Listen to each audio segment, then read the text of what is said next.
So hello friends, welcome to my art cool YouTube channel. तो आज हम जानेंगे कि किसी भी आर्ट को बनाने के लिए आर्ट की बेसिक नॉलेज का, बेसिक स्किल्स का इम्प्रूव होना ज़रूरी है और क्यों ज़रूरी है, आज हम उस पर बात करेंगे। तो फ्रेंड्स, आप किसी भी स्टाइल या मीडियम के आर्टिस्ट हो, चाहे स्कल्पचर आर्टिस्ट हो, पेंटिंग आर्टिस्ट हो, स्केच आर्टिस्ट हो, मंडाला, मेहंदी, रंगोली, किसी भी मीडियम या किसी भी स्टाइल के आप आर्टिस्ट हो, उसमें बेसिक्स अप्लाई होते ही हैं। जैसे कि light dark, light to dark, shades, tone, angle, proportions, ये सभी आर्ट में फॉलो होते हैं। तो जब आप बेसिक्स को फॉलो करते हैं और बेसिक्स को पावरफुल कर लेते हैं तो आप किसी भी आर्ट को इजीली बना पाते हैं। जैसे कि जो प्रोफेशनल आर्टिस्ट होते हैं, जो प्रोफेशनल आर्टिस्ट काम करते हैं, किसी भी मास्टर वर्क को बनाते हैं, तो उस आर्ट वर्क को बनाने के लिए वो रफली पहले उससे रिलेटेड वर्क करते हैं और उस वर्क को करने के लिए उनका बेसिक्स आर्ट की स्किल्स का इम्प्रूव होना ज़रूरी है। क्योंकि अगर उनकी बेसिक आर्ट स्किल्स इम्प्रूव ही नहीं है तो वो रफ वर्क नहीं कर पाएंगे, और जब वो रफ वर्क नहीं कर पाएंगे तो वो फाइनल वर्क अच्छा नहीं बना पाएंगे। अगर डायरेक्ट वो फाइनल वर्क ही बनाते हैं तो वो इतना खास नहीं दिखेगा, इतना अच्छा नहीं दिखेगा। तो होता क्या है कि जब हम किसी भी आर्टिस्ट को देखते हैं पोर्ट्रेट पोर्ट्रेट बनाते हुए, काम करते हुए, तो हम क्या करते हैं, हम डायरेक्ट उनके जैसा बनाने लगते हैं। जबकि होता क्या है कि उन आर्टिस्टों ने बहुत मेहनत करी है उसे सीखने के लिए, बेसिक्स को समझा है, प्रिंसिपल्स, आर्ट के प्रिंसिपल्स को समझा है, तो उन्होंने उस पर काम किया है। अब हम जब बनाने लगते हैं तो हमसे कुछ मिस्टेक्स भी होती हैं या हम बहुत ही स्ट्रगल करके उसे बना पाते हैं, क्योंकि हमारे अभी बेसिक्स क्लियर नहीं है। तो हमें उसे समझने में, उस पोर्ट्रेट्स को जिसे हम ड्रॉ कर रहे हैं उसे समझने में टाइम लगता है, और हम किसी भी टाइप के मटेरियल्स या किसी भी मीडियम के मटेरियल्स परचेस करने लगते हैं और उसे बनाने लगते हैं। तो हम ये गलती ना करें और हम बेसिक स्किल्स पर काम करें तो ज़्यादा बेटर होगा। क्योंकि अगर हम बेसिक्स को पावरफुल कर लें तो हम भी प्रोफेशनल आर्टिस्टों के लेवल पर काम काम कर पाएंगे। जिस तरीके से प्रोफेशनल आर्टिस्ट काम कर रहे हैं, तो बेसिक्स के अंदर यही नहीं आता कि आप एक पेंसिल और पेपर पर काम कर रहे हो। बेसिक्स के अंदर जब आप बेसिक्स पर काम कर रहे हो तो आपकी इमेजिनेशन पावर भी बढ़ती है कि आपको किस किस फॉर एग्जांपल के लिए, कि आपको एक लैंडस्केप बनाने को बोले या फिर आपको एक सीनरी क्रिएट करने के लिए बोले, तो आपको पता होगा कि कौन सी चीज कितनी बड़ी है, कौन सी चीज कितनी छोटी है, उसे कहाँ पर बनाना है, किस ऑब्जेक्ट को कहाँ पर बनाने से वो अच्छा लगेगा, कितना उसे बड़ा बनाने पर वो अच्छा लगेगा, कितना छोटा बनाने पर वो अच्छा लगेगा।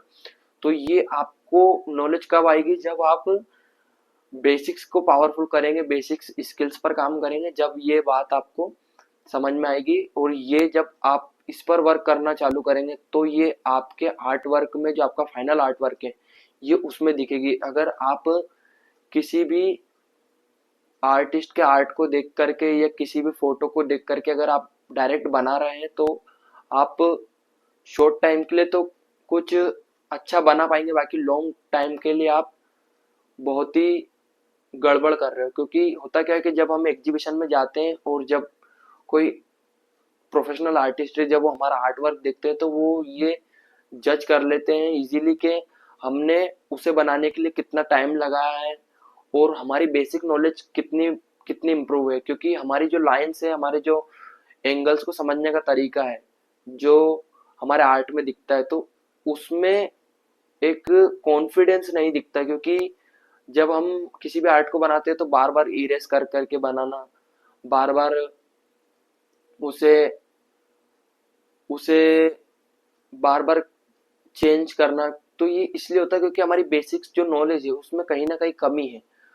फॉर एग्जाम्पल के लिए कि अगर किसी पर्सन को एथलीट्स बनना है या एथलीट्स बनने का उसका ड्रीम है, तो वो डायरेक्ट किसी एथलीट्स को देख करके उनकी डाइट या उनका वर्कआउट फॉलो नहीं करेगा। वो क्या करेगा, स्मॉल लेवल से काम करना चालू करेगा, स्मॉल लेवल से काम करना चालू करेगा, और वो 6 पुशअप, 10 पुशअप्स, तो ऐसे धीरे धीरे करके वो आगे बढ़ेगा। धीरे धीरे छोटे छोटी जो वर्कआउट है, छोटे छोटे जो डाइट है, उनको फॉलो करेगा। पहले वो अपने आप को ऐसा बनाएगा कि वो उन सब हेवी चीजों को एब्जॉर्व कर सके। वो अपने आप को ऐसा बनाएगा। डायरेक्ट वो अगर एथलीट्स जो डाइट या एथलीट्स जो वर्कआउट फॉलो कर रहे हैं वो उन्हें फॉलो करेगा तो वो उससे मेंटेन नहीं हो पाएंगे, उससे वो हो ही नहीं पाएंगे।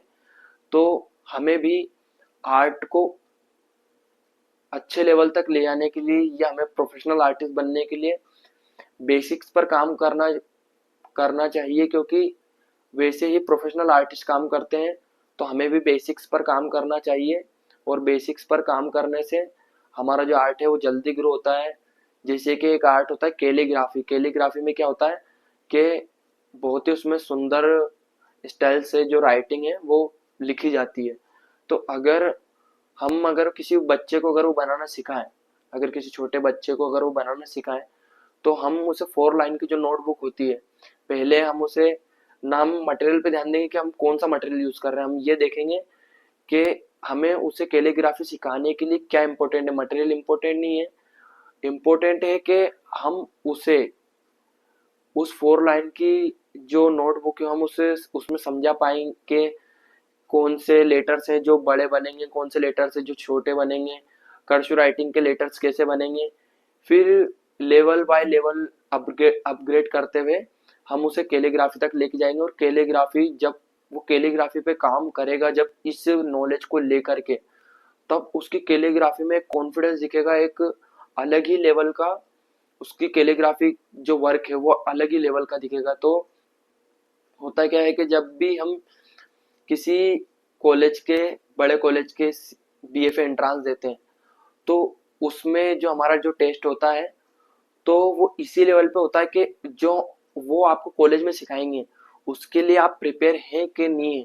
तो वो जो पेपर लेते हैं उसमें वो ये जज करते हैं कि आपके बेसिक्स कितने स्ट्रांग है, ना कि वो ये देखते कि आपने कितना सुंदर आर्ट वर्क बनाते हो या आपने पहले बनाए हैं। नहीं, वो ये देखते कि आपको जो टाइम ड्यूरेशन दिया है उसमें आप कितना अच्छा परफॉर्म करते हो, क्योंकि टाइम ड्यूरेशन के अंदर वही अच्छा परफॉर्म कर पाएगा जिसकी बेसिक्स नॉलेज पावरफुल है, बेसिक्स पर जिसने काम किया है।